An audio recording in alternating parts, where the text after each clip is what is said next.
Good morning. Welcome to the 2022 New York Soil Health Summit. It's the second one. My name is Harold Van Ness, and I'm a professor of soil science at Cornell University.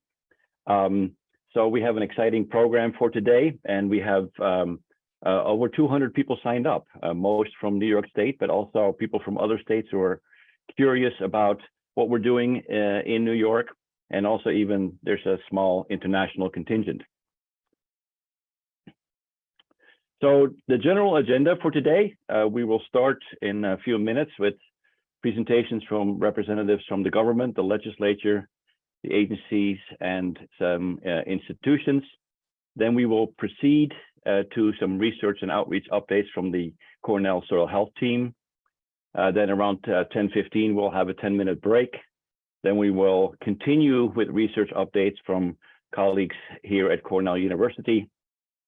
Then we will have a half hour of a farmer panel, which is then followed up by updates from our NGO partners. And then we hope to be done around noontime. And then in the early afternoon, after we take an hour lunch break, we will continue on with 1 hour of roundtable discussions through breakout groups in the context of a new soil health roadmap, which I'll discuss in a minute. But first, I want to start out by thanking all the speakers, panelists, and organizers. As you can see, there's a large group and very diverse, and don't have time to individually acknowledge them, but you can see we have a very full and exciting program, and I think there's going to be a lot of learning going on today. So we can't really start without sort of acknowledging the momentous achievement of the passing of the Soil Health and Climate Resiliency Act last year.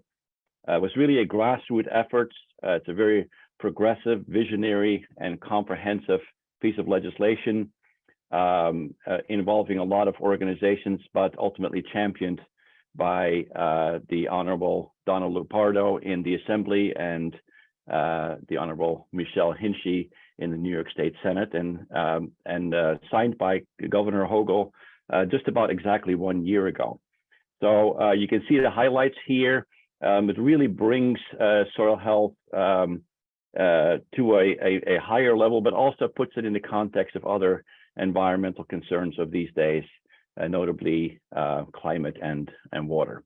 So I'm sure that this will be discussed again this morning. So I mentioned the roadmap. So in 2019, we came out with the first New York Soil Health Roadmap, and we had established a vision of New York being a recognized leader in soil health, and we had a set of goals and priorities, and within each of those, a set of objectives. And you can see that here, that is, it involves establishing stakeholder networks, research, but also bringing soil health in the context of climate change and adaptation and mitigation and water and nutrient management. So the purpose of the afternoon round table discussions is to develop a new and updated New York Soil Health Roadmap and focus on identifying the new and emerging issues and defining new priorities around research, outreach, policy, and implementation. And the way we have organized this is through a set of roundtable discussion breakout groups, sort of similar or a virtual version of what we did in 2018, and we organized it around the 6 topics that you see here. So we encourage you to select one of these and participate in these breakout groups that will be moderated by the people that you see here. So we will be providing you at the end of the morning with more detailed information on the Zoom links and how you can participate. So I hope that most of you will stay around to do that. So finally, then I want to say that if there's anything you want to learn and know about soil health in New York, then please visit our website. And also, if you're interested in updated news information, we have our 3 social media feeds, Facebook, Twitter, and Instagram. And I really strongly encourage you to check that out. Now, with that introduction, I'm going to hand it over to Julie Suarez, who is the Associate Dean for Land Grant Affairs in the College of Agricultural and Life Sciences at Cornell, who will moderate the next session. Julie, go ahead. Good morning, Harold. Thank you so much. And I'm so pleased to welcome everybody here today for our second New York State Soil Health Summit. So it's my distinct honor and privilege to introduce somebody to this group, Mr. Kevin King. I'm so happy to introduce Kevin because he's completely qualified to be Governor Hochul's Deputy Secretary for Food and Agriculture. Kevin is a forester at heart, which some of you on this line may actually know that already, and a proud SUNY ESF graduate. I like to say he has quite a few Cornell credentials, having spent a lot of time at Cornell as well. He spent many years working for the Empire State Forest Products Association before he moved over to New York State Agriculture and Markets. He spent a lot of time helming the plant industry division for many years, so he has a really unique perspective on plants health and the influence of soil health on our plant and crop yields. And then he served as deputy commissioner, where one of his many accomplishments was helping to enroll the Taste New York program. He then moved over to the executive chamber just this summer and started working for Governor Hochul, and he continues his public service career with responsibilities over ag and markets.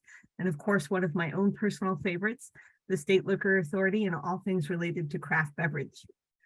So he has a deep understanding of soil health principles, and I'm so proud to welcome him to the program on behalf of the state of New York and behalf of Cornell Cows. Thank you, Kevin.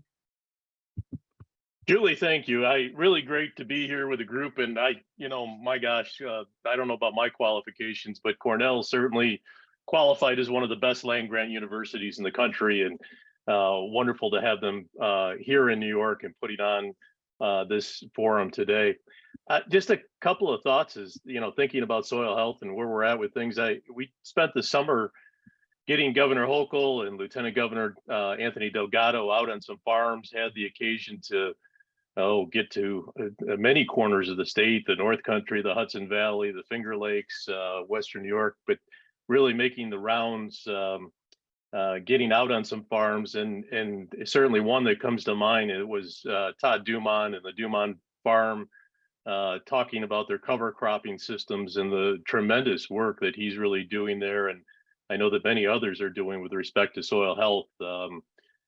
Just some really great efforts, and for the Lieutenant Governor to get to see the opportunity to see that firsthand. And I think it was quite an eye opener, the commitment to sustainability that the agricultural industry has. I will add as well, as we're thinking about the budget right now and kind of starting to look ahead. We're sitting here in December. Wonderful time to reflect on some things, and here in state government, our processes, we think about next year and what we're doing at the start of the legislative session, the governor's budget, unveiling state of the state, lots of big new initiatives. As we're thinking about that, I'm just kind of reflecting back on last year's budget a little bit. One of the items was a tremendous budget the governor put together for agriculture, really, and very much supported, I'll say, by our legislative chairs, Senator Hinchey and Assemblywoman Donna Lupardo, that do such tremendous jobs in both houses.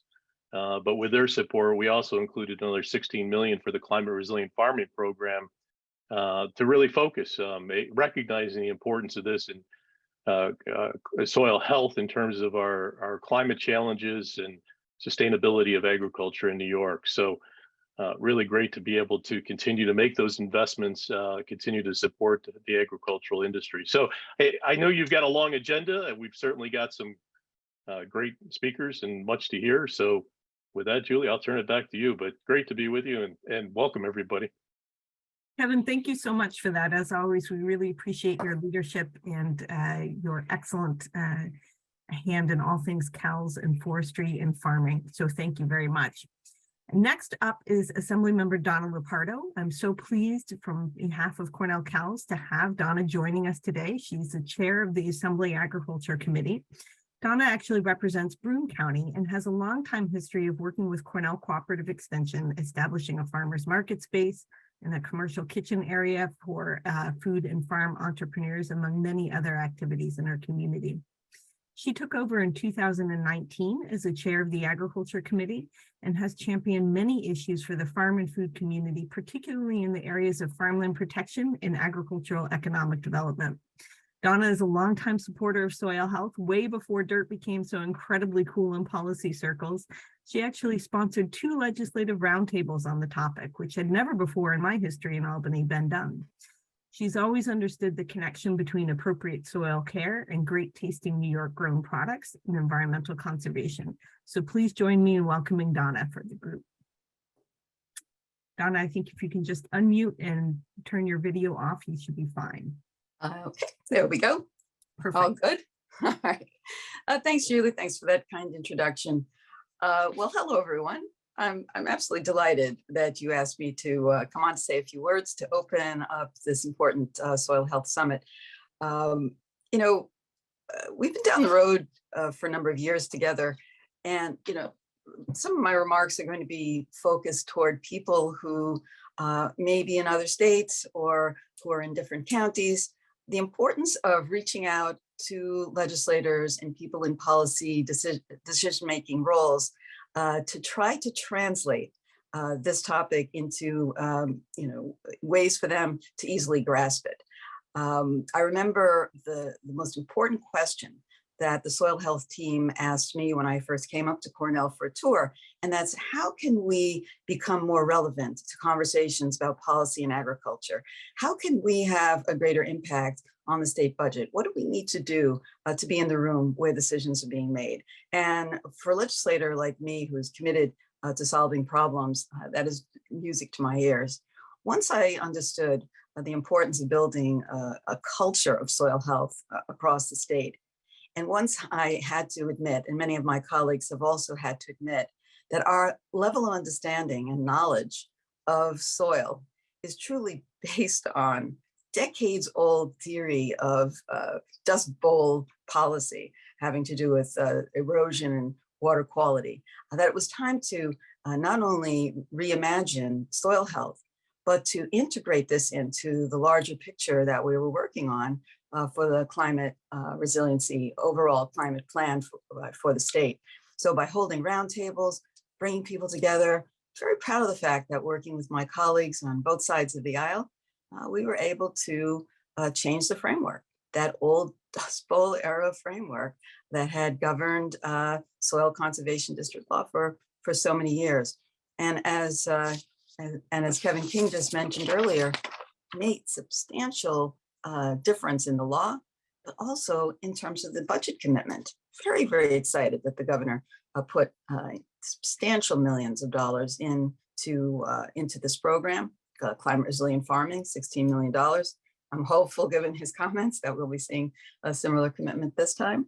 But you know, one of the reasons I'm tuned in today, and also you know, anxious to work with my colleagues, is to hear what's next. I am absolutely certain you're not resting on this laurel and that there's going to be more policy conversations to come. I'm going to be especially tuned in for the 1 o'clock meeting as well. So thanks again for having me.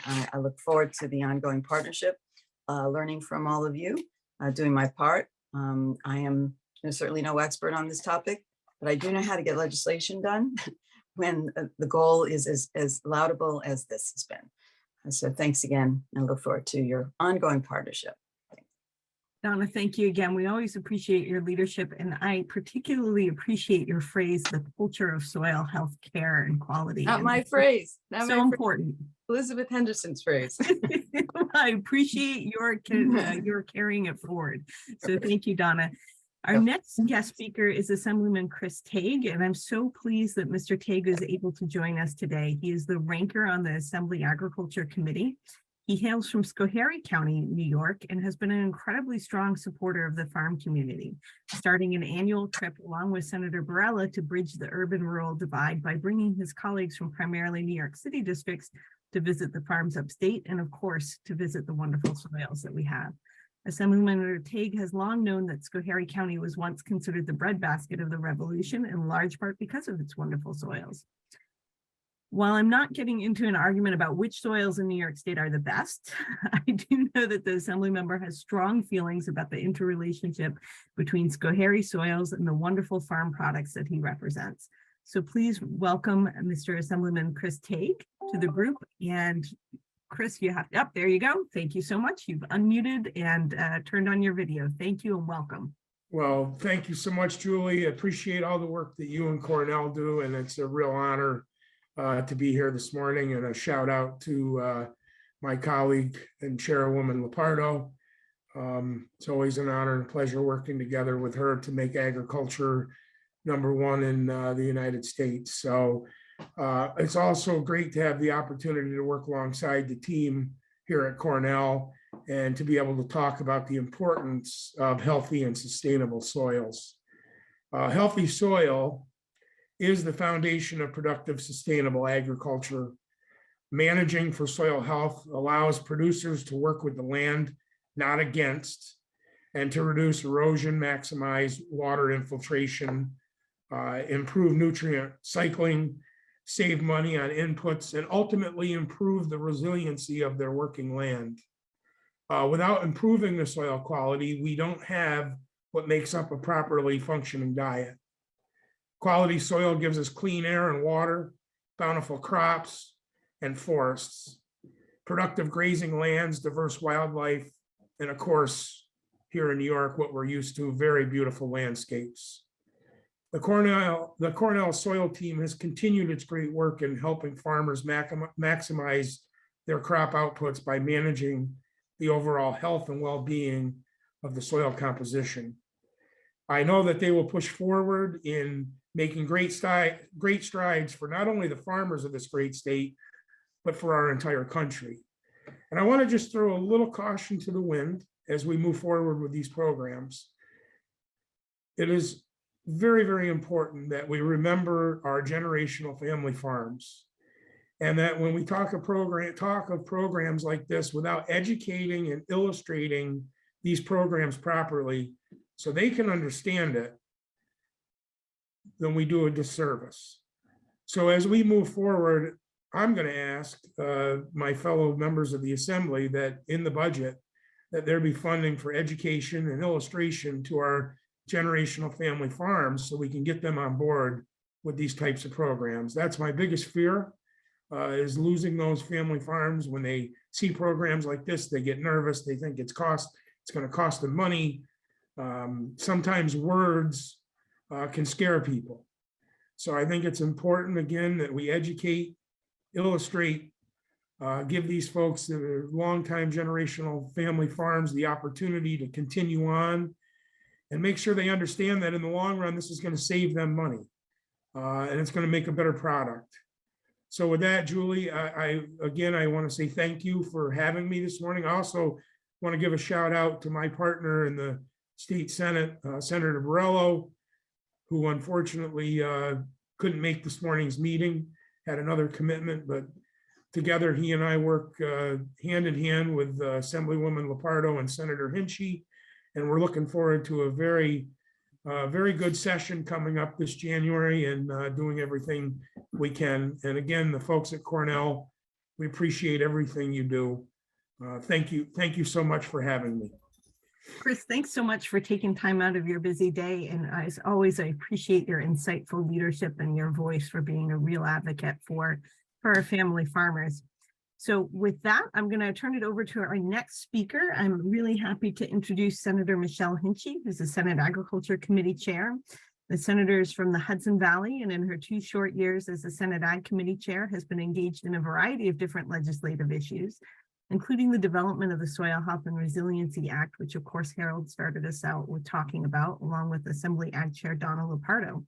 As a proud Cornell alumni, she's been a strong supporter of cows and cooperative extension. And the senator's interest in soil health also stemmed from her interest and enthusiasm in the value of soils as a mechanism to help sequester carbon, using agricultural soils as a means to combat climate change. While the senator could not join us today due to a schedule conflict, we have a brief message from her that she recorded in advance, the beauties of the Zoom format for the audience. So Michael, if you'll go ahead and play that. 2 years that I've been Ag Chair, my team and I have worked to pave the way for state ag policy to fully recognize that not only are New York farmers on the front lines of the climate crisis, but they're also a big part of the solution. We need to make sure that we keep our farmers in business so that they can continue fighting to save our planet, fighting to ensure we have a stable regional food supply, and fighting for the future of New York agriculture as we know it. This session, my team and I are working to deliver on many agricultural priorities simultaneously, which can be synthesized into 3 leading areas. First, advancing climate protection efforts through agriculture. Second, expanding markets for farmers to sell their products and make their businesses more profitable in the long run. And third, helping the next generation of New York farmers enter the trade and transition millions of acres of farmland to these new stewards. As many of you know, since you have been champions of this bill, I am the sponsor of the Soil Health and Climate Resiliency Act alongside Assembly Ag Chair Donna Lupardo. Our bill was the first major update to New York soil health laws since the Dust Bowl of the 1930s, which signifies how desperately we need to modernize soil health practices. Paying farmers to expand their soil work, as well as learn new techniques, ultimately puts New York in the best position to meet the goals of the CLCPA and to protect our farmland and our food supply. Because of the CLCPA, New York farmland is on the hook for sequestering a full 15% of carbon emissions, well beyond what it emits. Continuing state support for climate resilient farming is essential so that farmers can do this vital work. We'll be fighting another year to make sure that this funding is there in the budget. We are at a point where we need to be thinking and acting far beyond sustainability, and instead finding ways to revolutionize New York's industrial systems.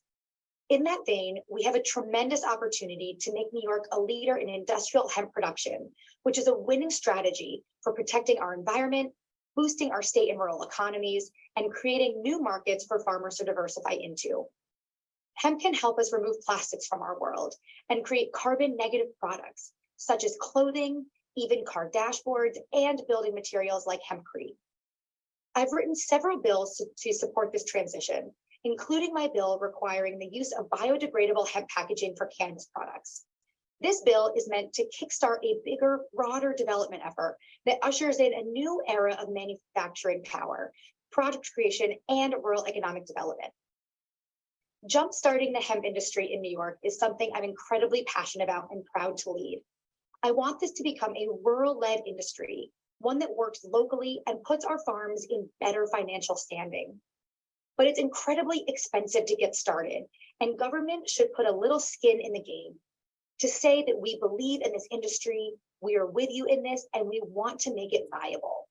I've been personally advocating with the governor's office for investment, which I'll continue to do through the budget negotiations this year. I'm also proud to sponsor the Good Food New York bill, which would allow farmers that use sustainable practices to be prioritized for local food purchasing contracts. This bill provides direct pathways for schools, senior centers, hospitals, and other local institutions to reward climate-forward food production, among other values-based activities. And it's garnered a tremendous amount of support from nearly 100 environmental and agricultural and municipal organizations across the state. We're looking forward to reintroducing it and getting it passed this year. And in very recent news, many of you may have heard that a bill I sponsor to create the Agricultural and Farmland Viability Protection Fund has been signed into law. The bill reassigns funding that once went to the state's general fund to now benefit state and local farmland protection programs.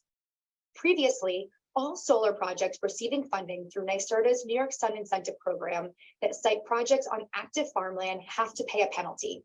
And this bill says that this penalty money must now go to farmland protection.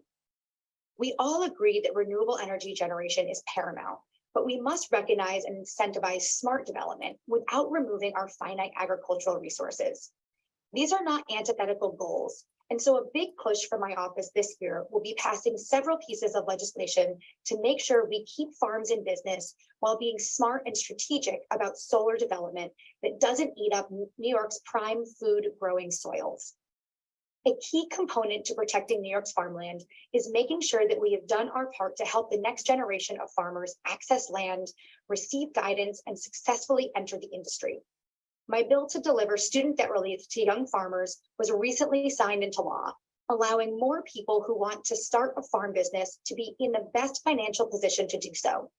It's also incredibly important that we support state programs like the Regional Navigator Initiative, which does the work of matchmaking between new farmers seeking land and older farmers planning to retire, as we know that the #1 barrier for new farmers trying to enter the trade is affordable access to land.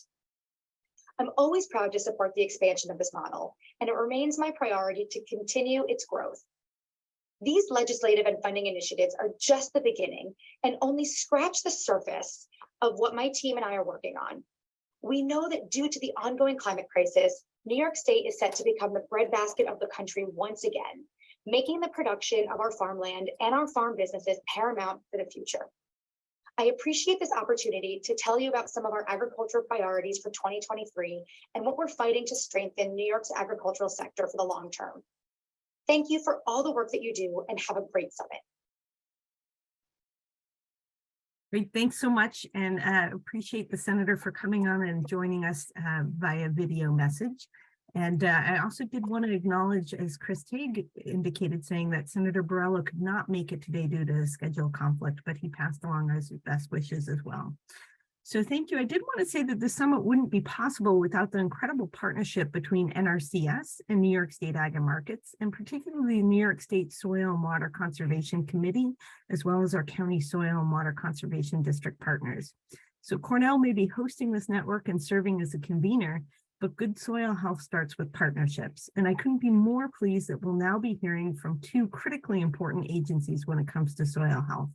We have Dan Uffner from NRCS. He's the relatively newly appointed soil scientist for New York State, working with the Natural Resource Conservation Services all throughout New York. So Dan, we're so glad to welcome you officially to New York, and let's hear your updates from NRCS. Thank you. Thank you so much. On behalf of the state conservationist, Blake Glover, I would like to thank the organizers for setting aside some time this morning for an update from NRCS and a few pieces of information that Blake asked me to pass along to the group. So next slide, please. So the Natural Resources Conservation Service nationally and here in New York continues to make investments in the nation's farms, ranches, forest operations, and local communities to improve the quality of our air, water, soil, and habitat. In recent years, NRCS has taken strides to advance equity, address climate change, and support markets, which are part of USDA's broader efforts to address these priorities using resources from the Farm Bill, Bipartisan Infrastructure Law, and Inflation Reduction Act. Next slide, please.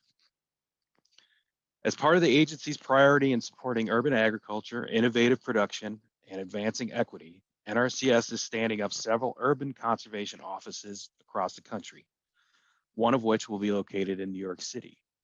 In addition, NRCS New York will fill 3 additional urban conservationists to be co-located with other existing offices. This map shows the office locations for the urban conservationists, as well as the areas that they will serve. 2 staff are already on board in Syracuse and Troy, New York, and they started last week, the week of December 6th. And Western New York has advertised a position for East Aurora and Batavia that closes on December 19th. The future position in New York City will be filled hopefully sometime next calendar year. Next slide, please.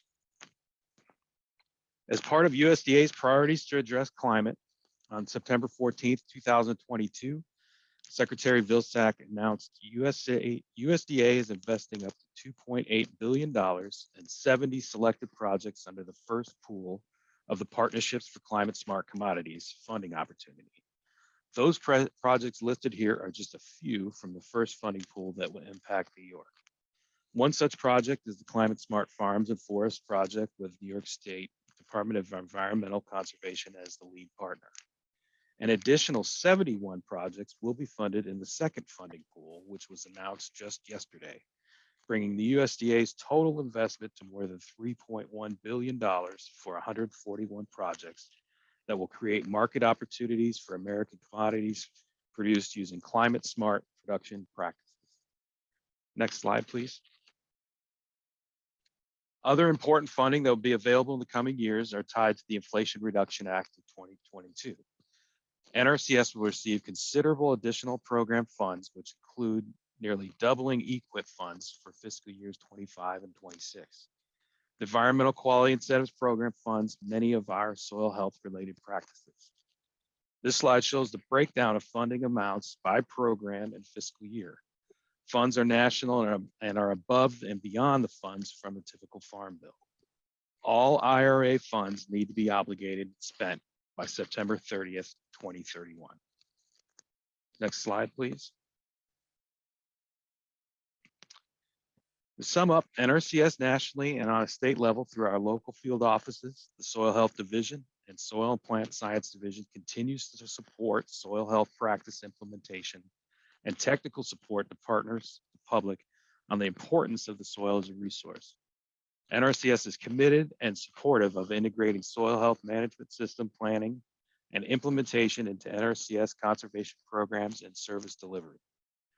Increasing employee and customer awareness and understanding of healthy soils and the importance of their protection, and increasing the number of producers implementing soil health and management systems. Next slide, please.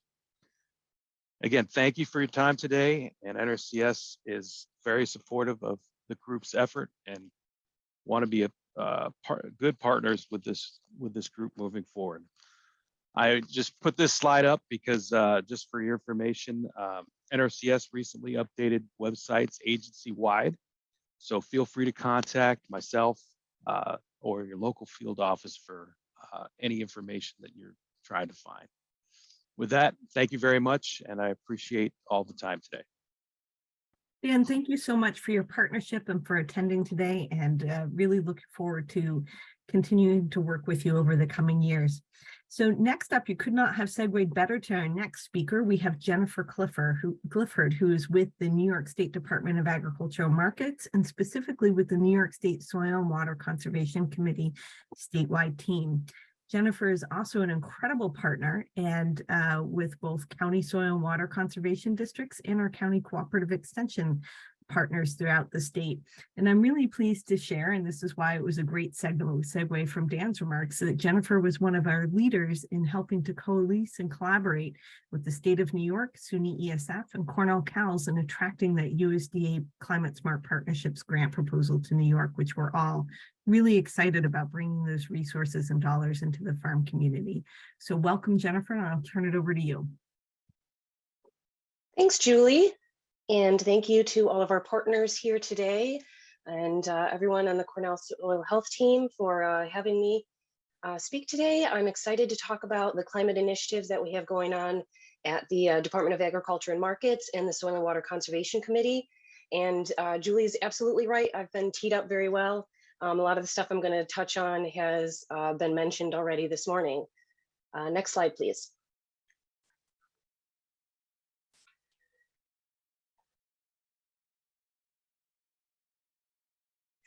So first off, mentioned several times, the Soil Health and Climate Resiliency Act. Next slide, please. So this act charged AGM and the Soil and Water Conservation Committee with encouraging soil health in urban, suburban, and rural communities, increasing the use of climate smart practices on farms to reduce the effects of farming on climate change, and making practical information from soil health research available to agricultural producers in urban, suburban, and rural communities. So some of the ways that we're looking at accomplishing those items are more stakeholder engagement. Setting up a public email and feedback sessions are currently being planned. Continuing soil health research with Cornell and other partners. Increasing our urban and suburban farming assistance, and developing voluntary soil health standards or aspirational goals that our farmers can follow, with the soil health testing and with just looking to the standards to help guide their soil health practices. Next slide, please. So another initiative that we've been involved in is the Climate Leadership Community Protection Act, or the CLCPA scoping plan. Next slide, please. The Climate Act was signed in 2019, setting some really broad targets for reducing economy-wide greenhouse gases by 40% by 2030 and 85% by 2050 from 1990 levels. And it was mentioned that agriculture and forestry does have a chapter. We're also involved in the land use chapter. And these chapters within the scoping plan that is currently being worked on, final edits and public comments are being integrated, and that Climate Action Council will be looking to vote on that plan December 19th. So that plan really sets a framework to meet these targets that have been set. And within the chapters that relate to agriculture, some topic areas that we'll be focusing on is sustainable forest management, reforestation and afforestation, avoided agricultural and forestry land use conversions, livestock management, soil health, nutrient management and agroforestry, and climate-focused bioeconomy. Next slide, please. Julie also mentioned, as well as Daniel, mentioned the USDA Climate Smart Commodities Grant. Next slide, please. We did submit with partners at DEC Lands and Forests, the Soil and Water Conservation Committee, our local county soil and water conservation districts, as well as Cornell and ESF, and Syracuse University. We submitted a proposal for New York State Connect's Climate Smart Farms and Forests. We were awarded $60 million, and some of the main program goals that we'll be focusing on with that grant will be direct assistance to farmers for climate smart BMPs to reduce greenhouse gas emissions on farms. There'll be a heavy focus on including underserved farmers, and a great emphasis on measurement, monitoring, reporting, and verification of greenhouse gas reductions. So this is an exciting grant that we are just starting to really work on the scope of plan or scope of work on, and look forward to working with all of these partners on advancing these goals. Next slide, please. So several mentions also of our climate resilient farming program. This is a program directly of the Agriculture and Markets and Soil and Water Conservation Committee.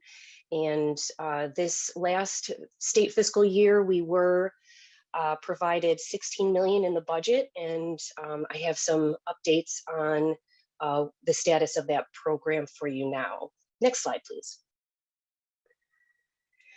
So we just closed round 6 of our Climate Resilient Farming Grant Program, and these slides will be made available. So I do have on this slide here a link to the press release for that announcement, as well as the project descriptions.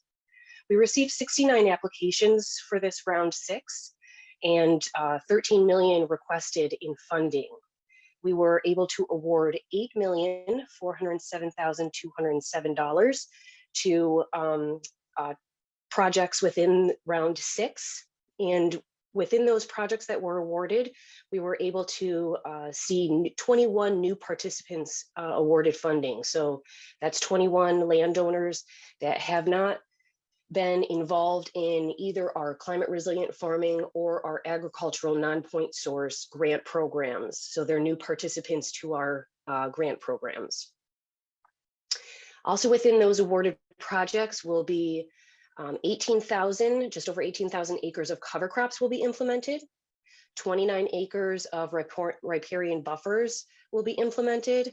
And there's an estimated total of 68,584 metric tons of CO2 equivalent per year emission reductions proposed through these awarded projects. Next slide, please.